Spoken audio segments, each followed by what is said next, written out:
morning, LPES, or happy time of day, whenever it is that you're tuning into this.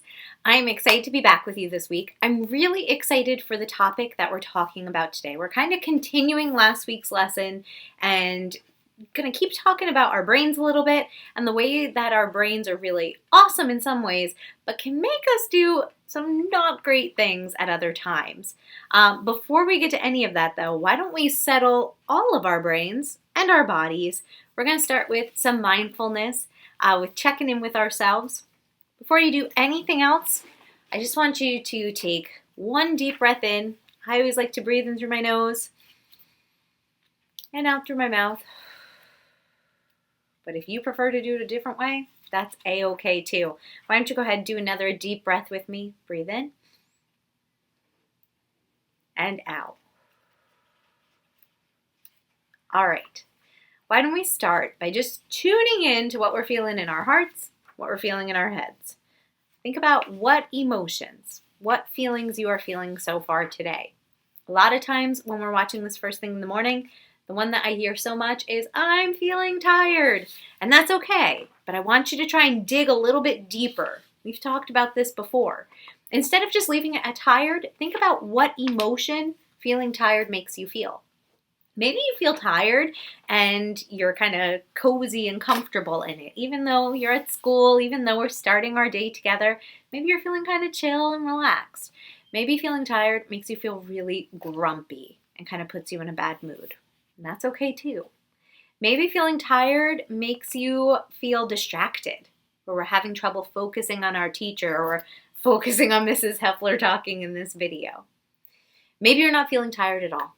Maybe you're feeling excited or nervous or happy or scared. Maybe we're feeling all of those things at the same time.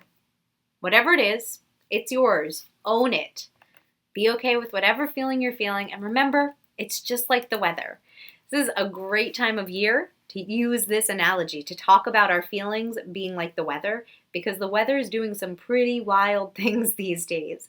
Last week it was sunny and 70 degrees out, and this week it's cold and rainy. Our feelings are the same way. They never stay the same for too much time. So even if we're feeling one of those uncomfortable emotions today, feeling one that has us feeling really stuck or yucky, just remember, our feelings are like the weather, and eventually it's going to change. It'll change to something else. But we need to just use some coping skills to get through those times. So let's go ahead. Why don't we do a classic to kind of remind ourselves of the ways that we can calm ourselves down when we're in school or on the bus or taking a test, wherever you might need it, on the playground, which we'll be talking about later today. Let's do one of my favorite oldies but goodies, 5-finger breathing.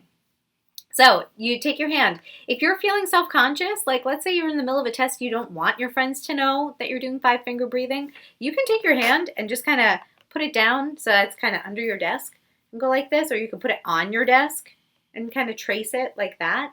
Or you could just picture it in your mind. My fourth graders, I know sometimes I've talked to you guys and been like, did you try doing some deep breathing? And you're like, I didn't want my friends to know I was doing that. I get it. That's okay. There's nothing to be ashamed of. But I'd rather you do another thing, do another trick like doing it in your mind instead of just not doing it at all. So for right now, we're all going to put our egos aside. We're not going to worry about what anyone else is thinking because we're all doing this together. Take your hand, put it like this, flat like a pancake. We start at the bottom of our thumb. We trace up nice and slow. Big deep breath in and down. Inhale. Exhale. Inhale. Exhale. 2 more. Inhale. Exhale. And last one. And out. Later on today, Miss Nazara and I are actually going to be reading you a story together. We're coming together to do a special fun time story that I really love. And in this story, you're going to see these 2 different characters that go up the hill and down the hill and up the hill and down the hill. And it kind of reminds me of those deep breaths we take when we're doing 5-finger breathing, tracing our hand. So for right now, you can kind of just follow along with my finger on the screen. We're going to go up the hill and down the hill. We're going to do that 2 times. So we'll go up, down, all right? Almost like, I know we've done mountain breathing before too. So let's go ahead, tracing up and breathe in. Down and breathe out. Up and breathe in. Oh, I didn't leave enough room. Down and breathe out. And I'm off the screen. Okay. All right, guys. So now that we've gotten to do some mindfulness, some deep breathing, we've woken up those brains, we've calmed our heartbeat down, gotten ourselves settled, let's get to learning a little bit. Last week we talked about your brains. We talked about how awesome they are, but also how sometimes the 2 different parts of our brain don't always connect. I'm trying to think. I know the video used the emotional side of our brain, and then I can't remember the term. I bet you guys do because you're so much better at these things than I am at remembering that kind of stuff. But I think it was maybe the thinking part of our brain. I'll have to look it up. Today, we're going to break it down into a few other parts. My 2nd graders, my 3rd graders, my 4th graders, you guys might remember this from times that I've come in your classroom in the past. 2nd grade, you heard this lesson this year. 3rd and 4th grade, you guys heard it in the past, but hopefully some of it stuck with you. Maybe when I show you these characters that we're learning about today. We're going to learn about 3 different parts of the brain today. First part is our wise owl. If you are older, like my 4th graders, 3rd graders, 2nd graders, you might be able to see that it says prefrontal cortex. Kindergartners and 1st graders, you don't have to worry about that part just yet. Those are some big words. They are not sight words. But my older kids, you could think of it as prefrontal cortex. Sometimes we call it the PFC. But for today, we're all going to say wise owl. Can you take your fist and make it into a little brain? So if this was my brain, this part would be where my forehead is. You're going to tap this part right here. You're going to say wise owl. Say that with me, guys. Wise owl. 4th graders, 3rd, 2nd graders, you might remember that our wise owl is that thinking part of our brain. It's the part that makes really good, awesome decisions. When you're able to sit in class, when you're able to listen to the teacher, when you're able to follow directions and keep yourself calm, that, my friends, is your wise owl being in control. Another part of our brain is our hippocampus. Fancy way to say our memory saver or our elephant. So the elephant part of our brain, the memory saver part of our brain, like I said, older kids, you can learn this fancy word of hippocampus. My younger kids, I'm going to do this for you. All you have to think about is it being the memory saver or the elephant part. There's an old saying that goes, an elephant never forgets. That's why the elephant represents the memory part of our brain. Let's make that fist brain together again. Tap here and say, wise owl. Open up that brain. Ooh, gross. Move the thumb aside. Tap your palm right here. This part of your brain, it's kind of towards the back and inside our brain. We can't see it from the outside. That is your memory saver. That's where that elephant is. That's where all of your memories are. And all of your memories are super important. And they also bring up different emotions. Your memories could be things like remembering your times tables, remembering your spelling words when you have a quiz. They can also be things like remembering how to play your favorite game on Roblox, whatever it might be. Okay, close that brain back up. All right, so we have our wise owl that's in control when we're feeling nice and calm and relaxed, helps us to learn. We have our memory saver, which is our elephant part of our brain, saves all of those important memories. And then we have this guy, probably my favorite guy, my favorite part of the brain, but also sometimes the hardest to control. We have our guard dog. Our guard dog part of our brain, if we do our fist brain again, we open it up. It's this tiny little part right here, this thumb, that is right in front of our memory saver. So it's really in the center of our brain, right? I couldn't see if I had a brain here. I wouldn't be able to see it from the outside. It's in the center of our brain, kind of towards the back. The guard dog part of our brain is so important because it helps us stay out of danger. So, for example, if you're at home and someone just finished cooking on the stove and you go to touch the pan and it's really hot, you pull your hand away really quick, that's your guard dog keeping you safe. If you see a basketball flying at your face and you quickly dodge out of the way, or you hit it with your hand or you catch it, that's your guard dog making you react quickly to keep you safe. But as you'll see in our story in a little bit, sometimes our guard dog gets confused, just like regular dogs. Sometimes those regular dogs like to bark at the mailman or bark at the Amazon delivery guy, and there's really not anything that's in danger. There's really nothing that's wrong at that moment, but the guard dog feels like there is. Sometimes the guard dog in our brain does the same thing. When we're faced with a tough math problem, when we're having a fight with a friend, when we get hurt on the playground, sometimes that guard dog makes us think that we are in massive danger, and that's when we have those big uncomfortable emotions, or that's when we also have those big reactions, like we start to fight with our friend, or we maybe hit or push someone else, or we scream out of nowhere and get in trouble with the lunch aides or our teachers. Our guard dog part of our brain means well. It's just trying to keep us safe, but my goodness, sometimes it gets really confused and thinks that we're in danger even if we're not. You're going to see in our story today, which is called Rita and Ralph's Rotten Day, you're going to see in this story that Rita and Ralph both have their guard dog act up at times. At different points in their story, they get hurt, or they get tired, or they get grumpy, and that guard dog makes them start acting in ways that aren't always the nicest. We'll talk after the book about what we can do to help that guard dog calm down. But for right now, I'm going to pass it over to Mrs. Hepler and Miss Nazaro to read Rita and Ralph's Rotten Day. Enjoy. Rita and Ralph's Rotten Day by Carmen Agradidi and Pete Oswald.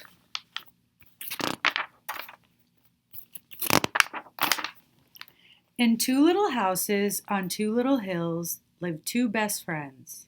Every morning, Rita and Ralph would open their doors, step outside, close their doors, and run. Down the hill and up the hill, and down the hill and up the hill. They'd meet under the apple tree and high-five.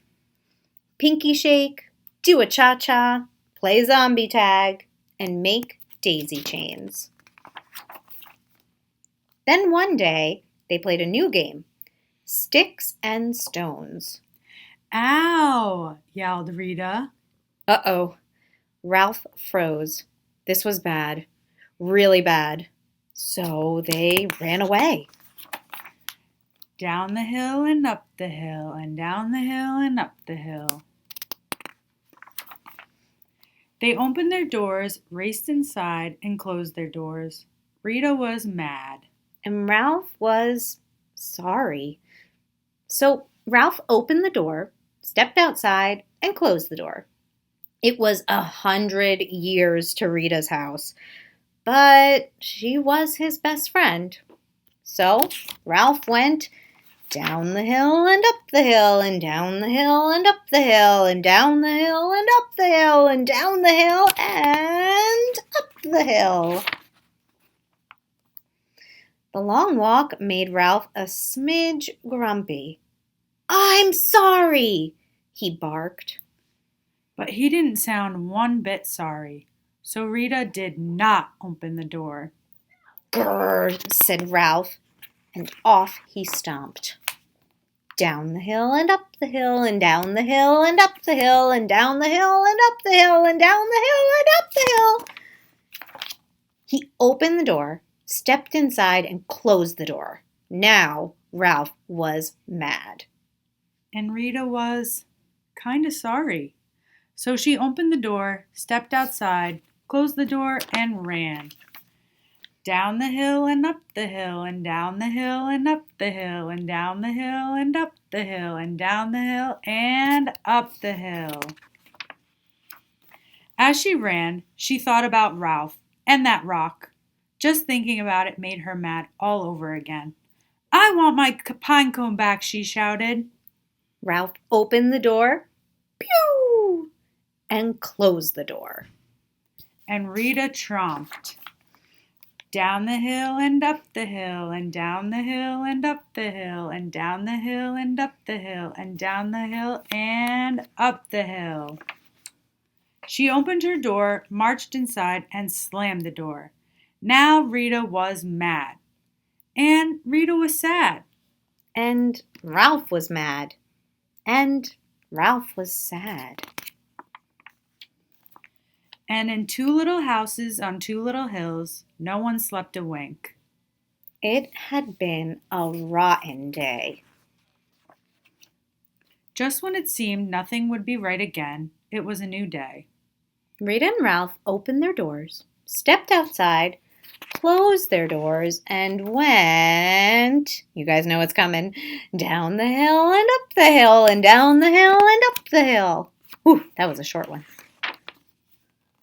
I'm sorry, said Rita. I'm sorrier, said Ralph. And they meant it. They did a high five and a pinky shake and a cha-cha-cha. And played zombie tag and made daisy chains because best friends always find a way to meet in the middle. All right. I don't know about you, Miss Nazaro. I really loved this story. I like that one. Yeah, I think it's cute. It's a little tough to read with all those down the hills and up the hills. They can be kind of exhausting. But I really liked how in the end they were able to come back together and to kind of work through their problems. It wasn't always easy though. Yeah. And it reminds me about what we were talking about earlier with our wise owl, our hippocampus, our memory saver. I always say hippocampus, even though that's the fancy word. And our guard dog. So, for example, Mrs. Zara, I'm going to give you these. You're going to answer for the class, since I'm not going to be able to hear them. When they started to play their new game of stick and stone, and Rita got hit, and she got hurt, which part of her brain do you think kind of took over in that moment? The guard dog. Exactly. So her wise owl kind of flew out of there. She flipped the lid, we call it sometimes, and her guard dog took over, and that caused them to get in a pretty big fight. Let's see. What about later on? We have Ralph, and Ralph just finished. There he is down there. He just finished one of the longest walks yet. That down the hill, up the hill, down the hill, up the hill, down the hill, up the hill. And it says, the long walk made Ralph feel pretty grumpy. How do you think Ralph might be feeling? Or rather, what part of Ralph's brain do you think is in control at that point? The guard dog. Yes, exactly. The guard dog. When our guard dog is in control, my friends, that's when we say things like, I don't want to be your friend anymore. That's when we make mistakes on the playground by like pushing. I'm not going to push Miss Nazaro. I wouldn't do that to her. By pushing our friends or hitting each other or just not being terribly nice. But at the end of our book, Mrs. Zara, do you remember what had to happen for them to kind of make up in the end? Right. I think they just needed some time apart. Maybe to think about both of their faults because they did both play a part in what made each other mad. Yeah, they did. They needed some space apart. I like this picture that has them both kind of laying, trying to sleep, but they're wide awake because they're thinking about their friendship and thinking about everything going on. They needed to both feel genuinely sorry and to feel nice and calm. So which part of our brain is the part that is in control when we're feeling nice and calm and able to make good choices? Do you remember? Does Miss Nazaro remember? I think she does. Is it the wise owl? Exactly. So when our wise owl is in control, we feel calm, we feel relaxed, we feel ready to learn. More importantly, we feel ready to be a good friend to each other. So if in the next couple of days, when you're at home over the weekend, when you're playing basketball with your friends, when you come back on Monday to school, if at any point you start to feel that guard dog barking really loudly, making you feel like there's something majorly wrong, even if you're just in a small fight with a friend, take a minute. Take a break for yourself. Say to your friend, I need a moment. You could even use this and say, my guard dog's barking right now. I need a moment to cool down. Use our buddy bench to go sit, have a minute by yourself maybe. Maybe play with a different friend. Can you think of any other ones that they could do to kind of calm themselves down? Taking deep breaths, maybe reading a book. I love reading a book. I know we have our little library outside by the playground. Oh, that's true. I didn't even think of that. That's a great suggestion. Yeah. So reading a book, taking those deep breaths, maybe just taking a walk by yourself. You know, you can't leave the lunch aids, of course. We got to stay close by, but taking a minute to just give yourself some space. Those are all great ways that we could try to get along better on the playground, whether you're in kindergarten or you're in 4th grade. Same goes for everybody. So, my friends, I hope you enjoyed Rita and Ralph's Rotten Day. And I hope that learning a little bit more about our brains helps us to maybe control them a little bit more too. Miss Nazaro, you remember our catchphrase for signing off on our videos? I think I do. You want to do it? Sure. Go ahead. Stay kind, LPES. All right.